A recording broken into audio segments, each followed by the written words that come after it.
Do you want to learn how to read tarot? Reading tarot to me is like reading one of those choose your own adventure novels. Each card reveals a new twist in the plot made by your choices.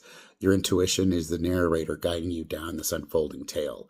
With each card you pull, you reveal new characters, new settings, new side quests on this journey, the Fool's Journey. I am going to start a separate series of videos, smaller videos, that's going to focus on each card of the tarot deck, starting with the Fool. That's why it's called the Fool's Journey. The Fool is the first card in the deck, and all the cards after that are stories of the people and things that he meets along his journey. So I'm going to be doing that. If you would like to learn more about each card, I'm going to be teaching the different aspects, the upright and reverse meanings, astrological aspects, some numerology aspects, as well as some prompts for your tarot journal if you do keep one. And I would highly suggest that you do.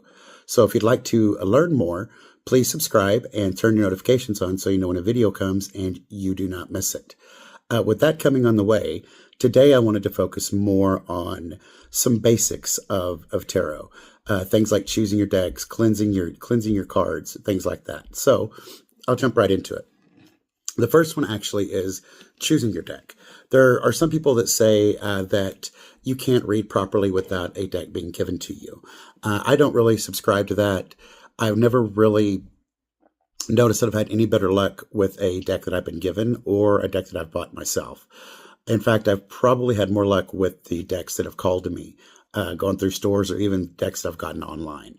So it really just depends on what decks you connect with. The one deck that I would recommend for training purposes is the Rider-Waite deck, which is the original traditional deck with traditional illustrations. When I start teaching, these are the ones I'm going to be teaching on. Like I said before, you can use other tarot decks, ones like this that basically are set up the same structure.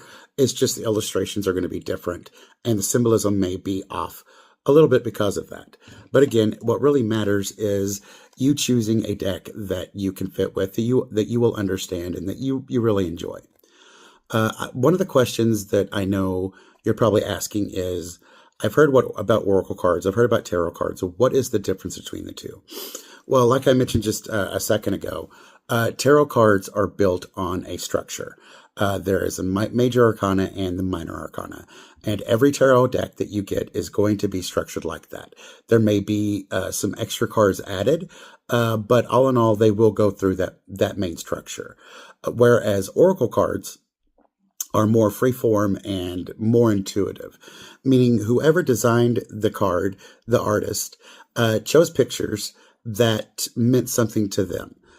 Whether through their meditation or through their guides, they were inspired to draw these cards. And almost every one that I've ever gotten, every deck that I've ever gotten of oracle cards has had a book with it to explain what the artist was trying to get across with the pictures. But I believe all the artists would tell you, using your intuition is the best with the oracle cards. This is one of my favorite decks that I use. They're called the tea leaf cards. And they come with the pictures and describing what they are and a description of what it meant to the author. I use these in almost every reading that I do. In my readings, I like to mix the tarot with oracle because the oracle cards help give me a deeper and clearer picture of whatever situation is going on in the cards or the question that's been asked. I usually actually use sometimes 2 or 3 different decks of oracle cards to help me see deeper in. If you've never had an experience like that, please click on the link below and book a reading with me, and I'll show you how fun it is. But there are several different types of oracle cards. There are the tea leaves. There are ones like this. Each one is different, has a different theme, and they are really fun. They're really fun to work with. I know I mentioned that intuition is strong with oracle cards. It's also very important to use your intuition with tarot cards. That's how I started, really, was using my intuition to understand what these cards are meaning to me. They didn't match what was in the book, but later as I progressed, I understood that personally I needed to know what the traditional meanings were, because sometimes it would come with my intuitive hits, and sometimes it was the traditional meanings. So even though I will be teaching the traditional meanings of these cards, it is very important to bond with them so that you can get those intuitive messages from them. And that's really the next thing I want to talk about is bonding with your cards. After you've chosen the deck you're going to use, it's really important to start forming a relationship with them so that you can better understand the cards that come out and what they're saying to you. There are a lot of ways that people do that. Some people carrying them in their purse or backpack and carry around with them all the time, might put them in their pocket, sleep with them beside their bed or even under their pillow. There are a lot of ways that people bond with the cards, but it is important so that you can start understanding the energies and the cards can also understand your energy. One way to bond with them in particularly is to learn their meanings, like I just said.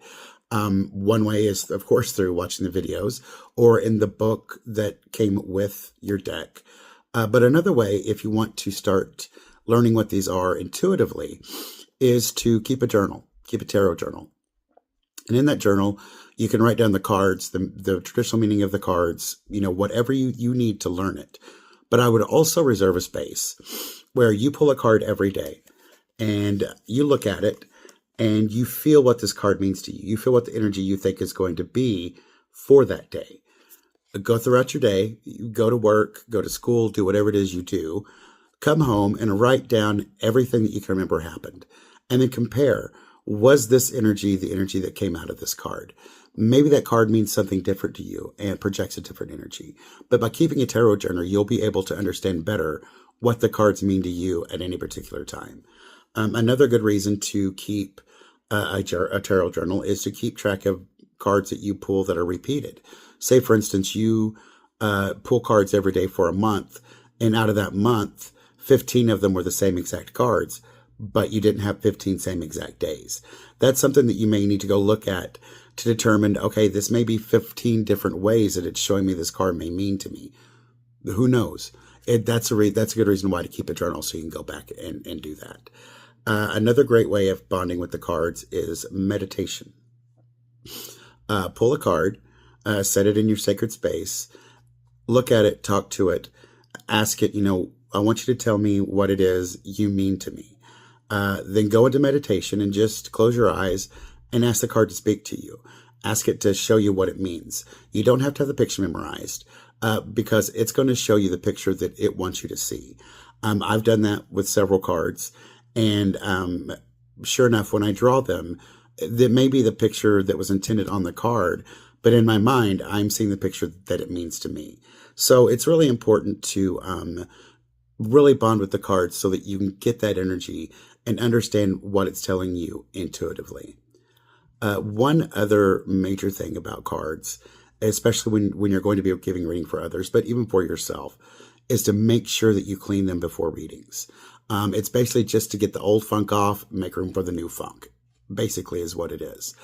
You don't want any of that old energy messing with any new questions that you may have or that somebody you're reading for may have.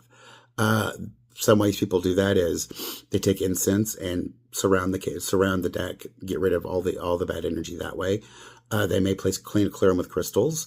A lot of people knock on them 3 times to clear them. If you are attuned to Reiki, you can also use your Reiki symbols and clean them that way. Whatever way you decide to clean them is the best way, but just make sure that you clean them between readings. So now that I've gone over a little bit of the basics of tarot, I want to go over a little bit of the structure of the tarot deck before you start learning the Fool's Journey. Like I said before, the first section is called the Major Arcana. It's made up of 22 different cards, and they are numbered 0 to 21. 0 is the first card, which is the Fool, and it is a part of the Major Arcana, but it also sits outside of the Arcana, since it is the main character. The meaning of the Fool is basically taking a leap of faith, beginning a new journey, the beginning of something, not knowing the outcome, just taking it and going with it. And that's why they call it the Fool's Journey, is because he meets every other card in the Major Arcana and the Minor Arcana. The last card in the Major Arcana is the World, number 21, and it represents completion of a cycle, achievement, things of that nature. So as you can tell, we do have the beginning of a cycle here and an ending of one. So all of the cards in the Major Arcana represent major life events, major points in your life, those pit stops, if you will, along the road, the major ones. So that is the Major Arcana. The Minor Arcana is broken up into 4 different suits. There are 56 cards that are broken up into 4 different suits. And those suits are the Cups, which really represents emotions, intuition. The Swords, which represents, matters of the head, of mental intelligence, things like that. Then we have the Wands, which represent creativity and action and passion, those types of things. And then we have the Pentacles, which represent material things like finances, career. It can also talk about health as well. So while the Major Arcana are those major milestones in life, those big things, the Minor Arcana is basically the day-to-day trials, tribulations, and celebrations that we go through. And I just wanted to cover those bases a little bit so that when you start watching the videos, going over each card specifically, you would understand a little bit more about what they're talking about and what they're trying to say to you. So that's really the end of my video today. I didn't want it to be too long. In the future, we will be going over different spreads, different tarot spreads that you can use, what they mean traditionally, how to read with them, and also how to read when the cards are together. Sure, separately they have a really separate meaning, but when you get them together, what does that mean? So we'll go over some of the similarities and how to really look at these and let your intuition talk to you. Again, if you would like to learn more about the cards, please subscribe and look out for those videos that are coming out.